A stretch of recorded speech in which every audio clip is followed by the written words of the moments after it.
नई दृष्टि ज्ञान विज्ञानी, नई दृष्टि मोक्ष प्रदानी, नई दृष्टि ज्ञान विज्ञानी, नई दृष्टि मोक्ष प्रदानी, नई राह क्रम मार्गी, नई राह हो दादाई।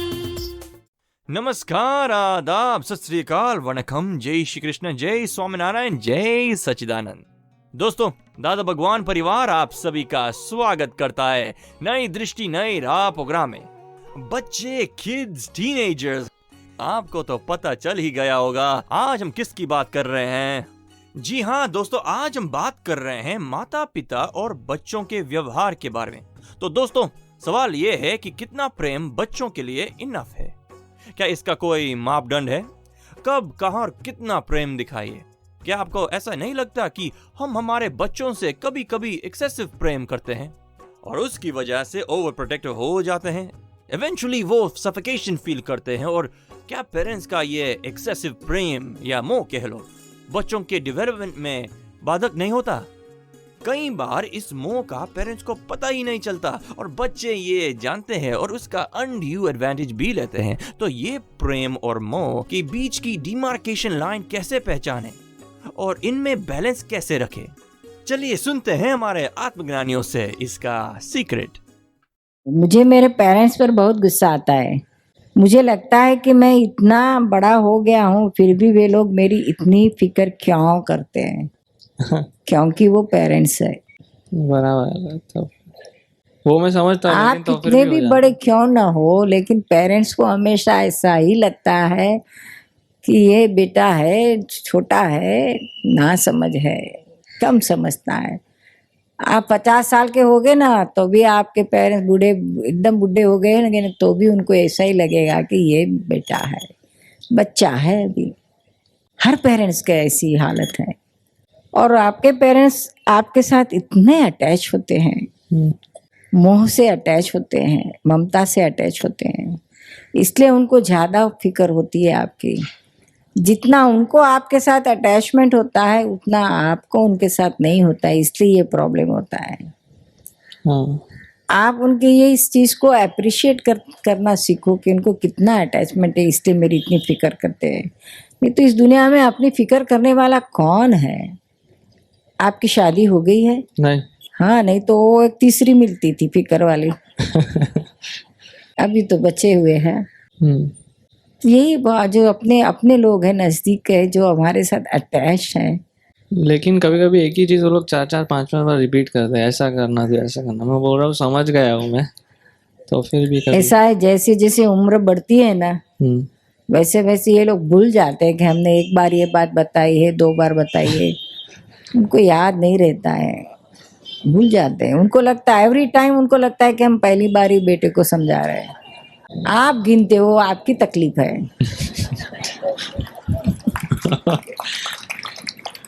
देखो, हम हर पेरेंट्स ने तालियां पीटी, उनकी हर एक की यही तकलीफ है। हमको भी ऐसा होता है। हम डिम्पल को कुछ 2 बार 3 बार बोलने जाते हैं ना, कह रही ये काम तू किया कि नहीं किया, फोन किया कि नहीं किया, तो वो कहता है निरुमा आपने मुझे एक बार बताया, मेरे ख्याल में है, मैं करूँगा।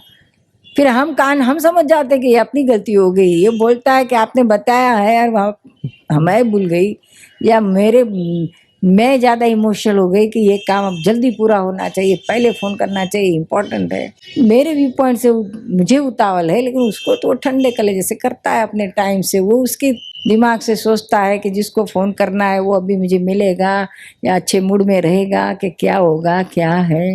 फिर हम चुप हो जाते हैं, हम समझ जाते हैं कि ये अपनी गलती हुई। ये न्यू जनरेशन्स के साथ काम लेना भी पेरेंट्स ने सीखना चाहिए। यही जनरेशन सिखाएगी। सीखने के लिए तैयारी रखना। हम तो सीख लेते हैं, तुरंत ही सीख लेते हैं। तो भी तो इनके साथ एडजस्ट होके काम कर सकेंगे। उनके पास से आप चाहे वो काम ले सकोगे। काम करने के लिए आपको सब कुछ करने के लिए तैयार है, लेकिन उनकी प्रकृति को पहचानो। बहुत हाइपर जनरेशन है, fast, very fast, super fast. एक बार कहते ही वो समझ जाते हैं क्या कहना है, करना है, समझ जाते हैं। हम हैं तो बार बार कहते करो करो, लेकिन आपने तो बेटे ऐसा ही करना समझना कि भी ये इनको तो आदत है, आदत यानी उनकी मजबूरी है, उनको याद नहीं रहता है। ठीक है। एक बार कहा सो और रिपीट रिपीट करते रहते हैं, वही क्यों भाई बात, सिर्फ काम की बात नहीं, और भी कोई बात कर सामान्य कोई बात करते हैं ना कि मैं तो दिल्ली गया था और यहाँ गया था, आगरा गया था, ताजमहल गया, तो कितनी बार बोल देंगे अपने को, मालूम है हमने सुना आपके पास एक बार, तो भी 4-5 बार बोल देंगे। समझना कि ये अभी बुढ़ापे में ऐसा कॉमन है, वो भूल जाते हैं क्या ये बात हमने की है। बराबर। वहाँ करुणा रखो क्या, और आखिरी में है तो हमारे ही पेरेंट्स, कितना प्रेम है उनको आपके साथ, कितना लगाव है, फिक्र करते हैं कि कितना प्रेम होगा, कितना अटैचमेंट होगा, तभी तो करते हैं। नहीं तो ये दुनिया में किसको पड़ी है सुमित मरे या जिंदा रहे, है किसी को, कोई नहीं।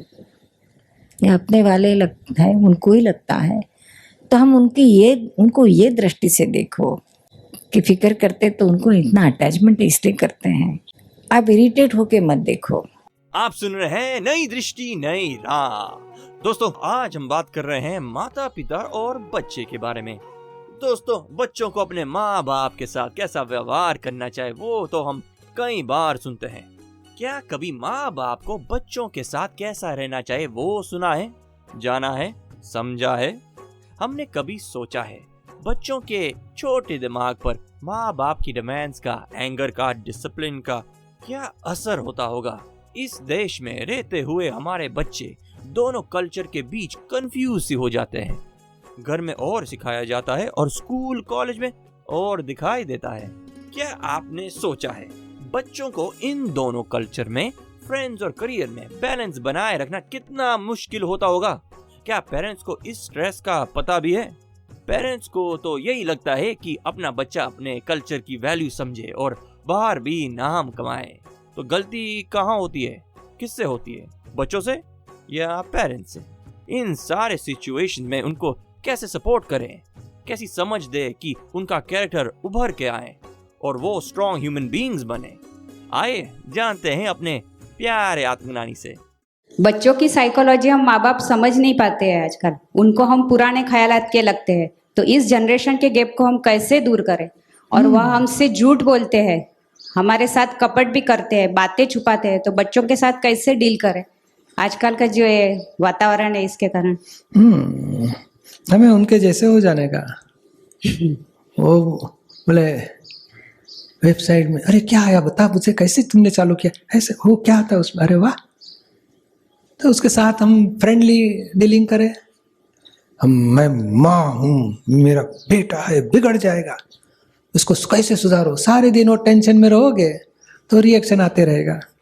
इसके लिए उसके साथ उसका व्यू पॉइंट को अंडरस्टैंड करो, फ्रेंडली रहो और प्रार्थना करो नेगेटिव के लिए, पॉजिटिव के लिए एडजस्टमेंट लेते जाओ।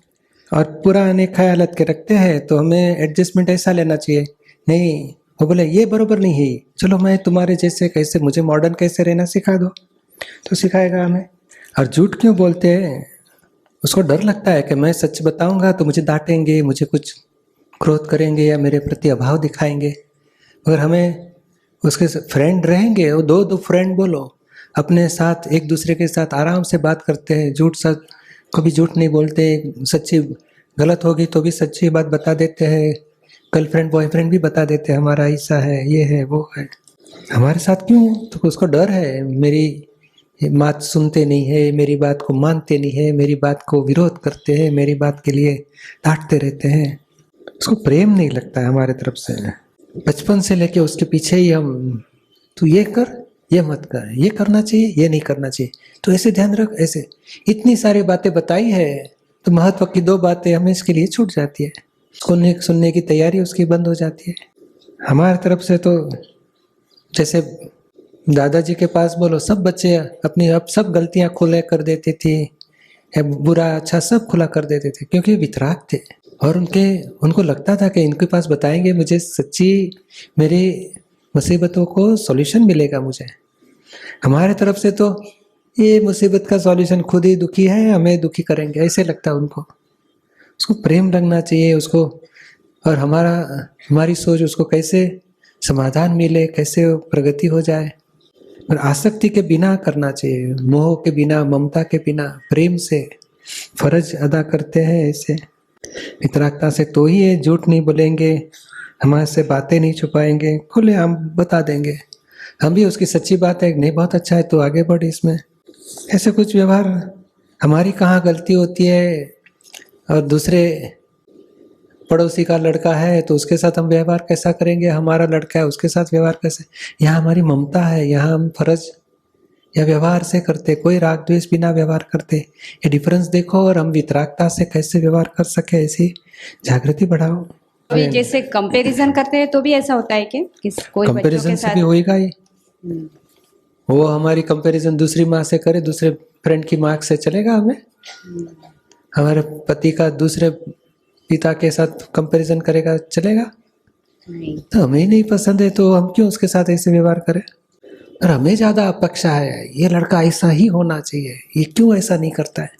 अपेक्षा छोड़ के व्यवहार, आग्रह, ट्रिपल ए समझो, आग्रह, अपेक्षा, अभिप्राय, ये 3 निकाल के व्यवहार करो बच्चों के साथ। आप सुन रहे हैं नई दृष्टि नई राह। किड्स, बच्चे, ये सुनते ही कौन सी बात हमारे मन में आती है? चिल्लाना। जी हाँ दोस्तों, तो इस व्यवहार का कारण क्या हो सकता है? Excessive expectations. क्या हम अपने बच्चों से बहुत ज्यादा एक्सपेक्ट करते हैं?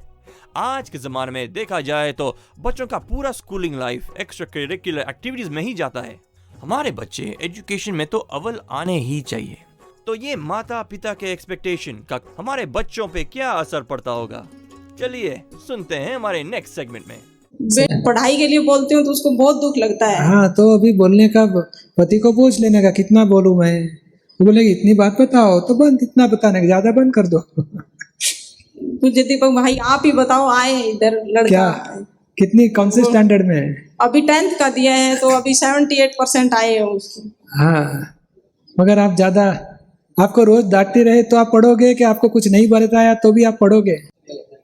नहीं बताएंगे, पढ़ेंगे, और नहीं कुछ डांटा तो भी पढ़ेंगे। तो कितना % तक लाके आओगे? अगली बार 85 से ऊपर। 85 से ऊपर। तो अभी मम्मी बोलना बंद कर दिया तो चलेगा? चलेगा। और अच्छा मार्क लेके आओगे? क्या आपको बोलने से ही वो अच्छा मार्क लाएगा, कि नहीं बोलोगे तो अच्छा मार्क लाएगा? वो बोलता है नहीं बोलोगे तो भी मैं अच्छा 85% लाऊंगा, चलेगा कि नहीं? दादाजी को पता होगा। अरे नहीं, आपको मुंह बंद, ऐसे भी नहीं कर, ऐसे नहीं करेगा। वो पढ़ने के लिए तैयार है, आप बोलते रहते हो, उसका कंट्रोल जाता है। अभी क्या करने का, मन में प्रार्थना करोगे, दादा भगवान उसको अच्छी तरह एकाग्रता रहे, अच्छी तरह पढ़े, ऐसी कृपा करो, और बहुत पढ़ के होशियार हो जाए, दादाजी का जगत कल्याण की सेवा में, काम में सेवा दे, ऐसी सब प्रार्थना करते रहो। और सारा दिन कैमरा उधर रखे, देखो तू किधर गया था, पढ़ाई करो, तुम्हारी परीक्षा आती है। अरे मुझे मालूम है मम्मी, शांति रखो। रोज बोलते रहेंगे तो फिर अच्छा नहीं है। इसको दुख लगता है ज्यादा पढ़ाई। हाँ, तो अभी वो बोलता है कि मैं 85% लाऊंगा, चलेगा आपको? मेरे को लग नहीं रहा कि अरे आप विश्वास रखो ना, यहाँ इतने सबके बीच में वो प्रॉमिस देता है, फिर थोड़ा तो विश्वास रखो। आप बोलो कि हाँ बहुत अच्छा, हमारे भी दिल से प्रार्थना करूंगी दादाजी को, दादाजी इसकी कृपा से अच्छे मार्क लाएगा। आप पॉजिटिव रहो। ठीक है दीपक भाई। ठीक नहीं, हाँ मैं खूब पॉजिटिव रहूंगी, ऐसे बताओ। चलो अच्छा है। जय सच्चिदानंद। हाँ, अच्छी तरह उनको चिल्लाना ना पड़े, ऐसे करो। क्या इतना मम्मी पापा कितना ध्यान देते हैं हमारे लिए। आप सुन रहे हैं नई दृष्टि नई राह, जो सुलझाता है जिंदगी की हर सवाल को। दोस्तों, आज हमने माता पिता और बच्चों की कई समस्याओं पर गौर किया। हमारे प्यारे आत्मज्ञानी ने प्यार भरा रिलेशन बनाए रखने के लिए हमें एक्सीलेंट पॉइंटर्स दिए। तो दोस्तों, ऐसी सारे सवालों के जवाब पा सकते हैं हमारे हर रोज के कार्यक्रम में। सुनना ना भूलिए इसी समय इसी चैनल पे। अधिक जानकारी के लिए हमें कॉल करें 1877-505 एक्सटेंशन 23 और लॉग इन करें hindi.dadabhagwan.org या फिर ईमेल करें dadaonradio@us.dadabhagwan.org। आज के लिए हमें दे इजाजत, कल फिर मुलाकात होगी। तब तक के लिए स्टे इन द प्रेजेंट। प्रत्यक्ष है ये ज्ञानी, प्रत्यक्ष है ये ज्ञानी।